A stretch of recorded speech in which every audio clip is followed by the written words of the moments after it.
Ever think about how what you put into your body might affect not just your muscles, but also your memory?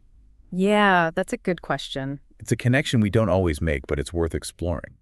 We're talking about things like anabolic androgenic steroids, AAS for short. We all know they can help build muscle, but what about their potential impact on things like remembering tasks or staying focused? Right, you use your brain for a lot more than just lifting weights. Exactly. So it's super important to understand how ARES might affect those everyday mental abilities. Absolutely. So today we're diving into some fascinating research that looks at exactly this. A study published in the Open Psychiatry Journal back in 2015. Right, and they specifically looked at memory and cognitive function in regular gym users. Yeah, comparing those who use ARES to those who don't. Really interesting stuff, and our mission today is to unpack the key findings. Yeah, to make them clear and understandable for everyone listening so you can be as informed as possible about the potential hidden impacts of ARES. So let's start with the basics. When we talk about cognitive function, what exactly are we referring to? Well, think of it as your brain's ability to process information. It's how well you think clearly, remember things, learn new stuff, and make decisions. Basically, it's all the mental processes that we rely on every single day. Exactly. And this study found that ARES users seem to have more difficulties in 3 specific areas of cognitive function. 3 areas, huh? Yep. Okay, well, let's break those down one by one. The first one they looked at was retrospective memory, or RM. What's that all about? So retrospective memory is essentially your ability to remember things that have already happened. You know, past events, information, that kind of thing. Like remembering what you did last weekend, or details from a conversation you had yesterday. Exactly. And in the study, the ARES users reported having more trouble with this type of memory compared to non-users. Interesting. So they might find it harder to recall those past experiences and information. Right. And think about how that could play out in your daily life. Remembering important details from a work meeting or recalling a fun experience you shared with friends, these things might become a bit more challenging.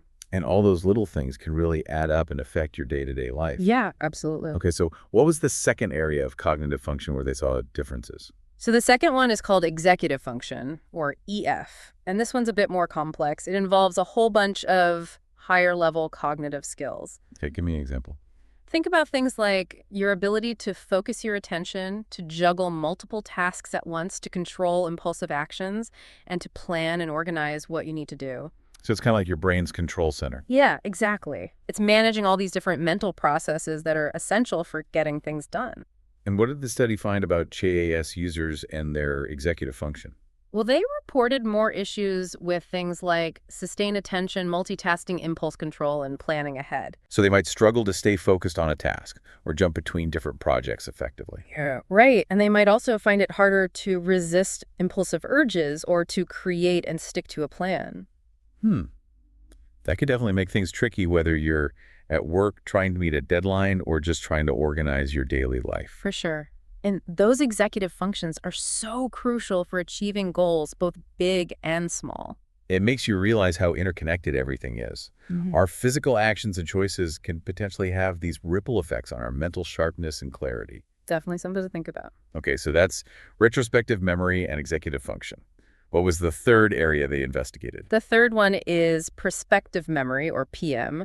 This is all about remembering to do things in the future. Like remembering to call someone back or to go to an appointment? Exactly. It's about remembering those intended actions and tasks. And the study found that TRAS users reported more trouble with this as well. They were more likely to forget to do things or to miss deadlines. I think we've all been there, forgetting something important we were supposed to do. It can be so frustrating. And it sounds like IS use might make those kinds of memory slips more frequent. That's something to consider for sure, especially when you think about how much we rely on prospective memory to manage our daily lives. It's constantly in play, keeping track of appointments, work tasks, social engagements, all those things. Okay, so to recap, this 2015 study found that TIAS users self-reported more difficulties with remembering the past, staying focused in the present, and remembering to do things in the future. That's a pretty good summary. Now, before we move on, can you give us a little more context about the study itself? Like, who were the participants and how did they actually conduct the research? Sure. The study involved 95 male regular gym users, all between the ages of 18 and 30. 47 of them reported using SAS, and the other 48 didn't. And how did they gather the data? They used online questionnaires to get information directly from the participants about their memory, cognitive function, mood, and any other substances they might be using. So when you say self-reported, you mean the participants were answering questions about their own experiences and abilities. Yeah, exactly. They were basically assessing themselves based on the questions. And it's important to note that the researchers tried to rule out other factors that could influence cognitive function. They excluded participants who reported excessive alcohol consumption, drug use, or mood disorders. So they were trying to isolate the potential effects of AS specifically. Exactly. But like with any study, there are always limitations to consider. What were some of the key limitations of this particular research? Well, one of the main limitations is that the data was self-reported, as we mentioned. So the findings are based on how the participants perceived and remembered their own experiences, which can be subjective. Right. People's memories and self-assessments aren't always perfectly accurate. And there's always a chance that someone using AS might be less likely to acknowledge or report cognitive difficulties. That makes sense. What about other limitations? Another one is the specific group of participants they studied.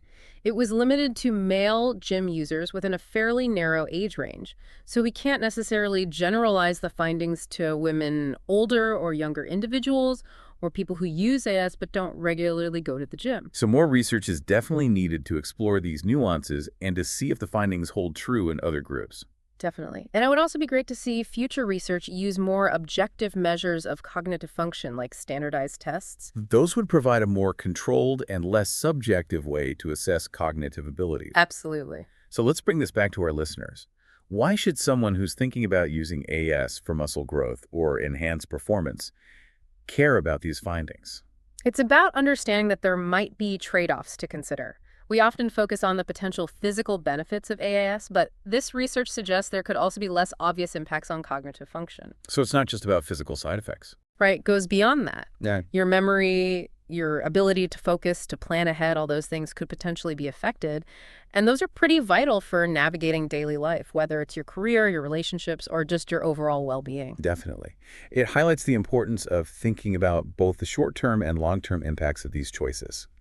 How might difficulties with memory or focus affect you down the line? It's a question worth pondering. Absolutely. And I think this study, even with its limitations, gives us a glimpse into some of those potential hidden costs. Yeah, it emphasizes the importance of informed decision-making, looking beyond just the immediate desired outcomes. For sure. And if anyone out there is considering using AS, I can't stress enough how crucial it is to talk to a healthcare professional. 100%. They can provide personalized advice based on your individual situation and help you weigh the potential risks and benefits. Okay, so as we wrap up our deep dive into this study, what are the key takeaways for our listeners? Well, the main takeaway is that this research suggests a potential connection between chorea use and difficulties in remembering the past, focusing in the present, and remembering to do things in the future. And it reminds us that our physical health and our cognitive health are closely intertwined. They're not separate entities. What we do to our bodies can have far-reaching effects on our minds as well.